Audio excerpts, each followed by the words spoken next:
Have you been struggling with the Altissimo range no matter how much you practice? It used to feel impossible for me too, until breakthroughs with my air, embouchure, and mindset finally made everything click. So in this video, I'm sharing 7 tips I wish I knew sooner that unlock Altissimo so that you can finally play those high notes too. By the way, I made a PDF fingering chart for you with the exact Altissimo fingerings I use for alto and tenor. Go to the link in the description and I'll email it to you. There is a lot of talk about which kinds of mouthpieces are better for Altissimo. Some say that you need a high baffle or a smaller chamber mouthpiece or a metal mouthpiece. You can ignore all of that.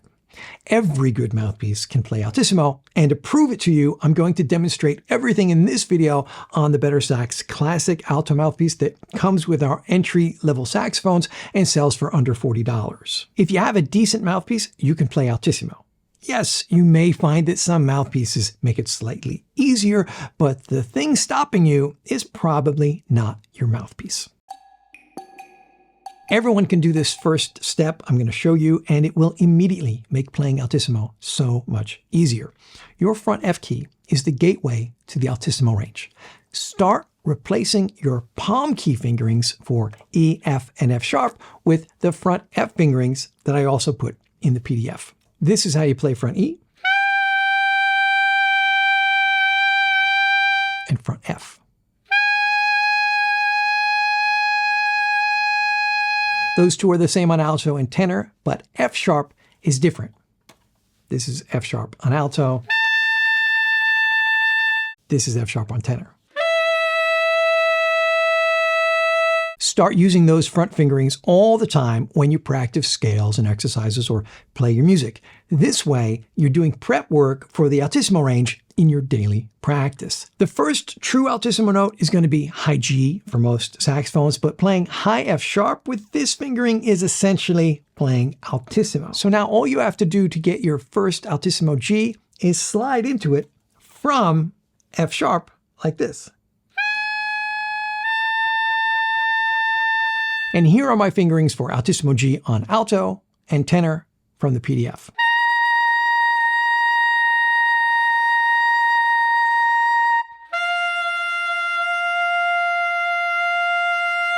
Now don't worry if that G doesn't come out cleanly at first. This is mainly a fingering hack. The following tips are going to correct the mistakes you're likely making that are preventing the Altissimo notes from coming out. The number one thing likely holding you back from the Altissimo range is how much pressure you're putting on the reed. If Altissimo doesn't come out easily for you, I'll bet you're biting way too hard. You have to resist the urge to tense up and put extra pressure when playing high notes. Too much pressure is going to make it impossible for those notes to come out. Try loosening up and letting the reed vibrate freely and watch what happens. Here's the fingering I use for Altissimo G sharp on alto and tenor.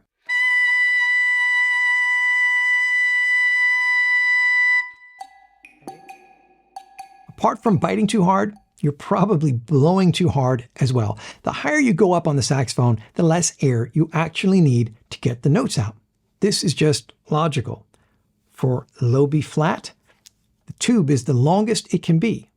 That note needs the most air. Altissimo notes are working on the shortest tube. A very small amount of air here goes a long way. Make sure you don't overblow those Altissimo notes and you'll have a lot more success, I promise. Here's the fingering I use for Altissimo A on alto and tenor. A is one of the easiest Altissimo notes, and I can play it with a number of fingering combinations. Which brings me to our next tip.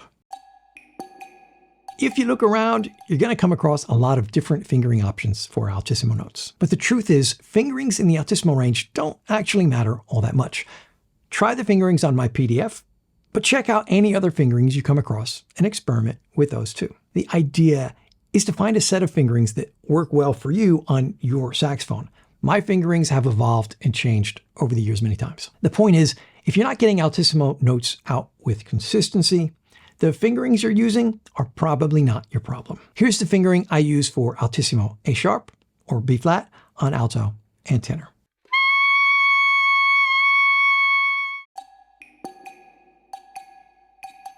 Once you stop biting, overblowing, and worrying about your mouthpiece and fingerings, the best preparation for success in the Altissimo range is practicing overtones.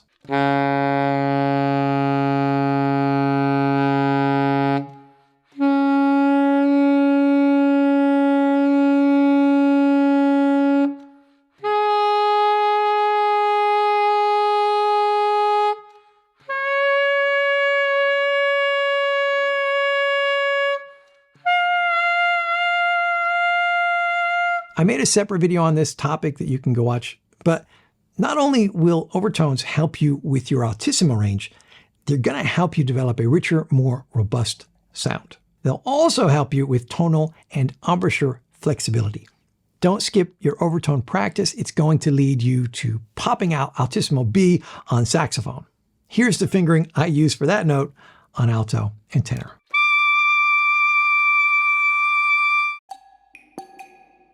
I remember spending some really frustrating time in the practice room trying and failing miserably at Altissimo. Don't be like me. Rather than allow yourself to get all frustrated because you can't get the notes out, take a more patient approach. Instead of spending large chunks of time on Altissimo, I want you to spend only a couple of minutes on it. But do that every day. It doesn't matter if the notes come out at first. Just follow the tips in this video and work on getting one note out at a time. After a minute or two, move on to something else and put Altissimo on hold till the next day. The secret to mastering anything is consistency over a long period of time. You're not going to master the Altissimo range in a single practice session, but if you work on it every day for a while, you definitely will. Here's the fingering I use for Altissimo C on alto and tenor. It might be the easiest one to get.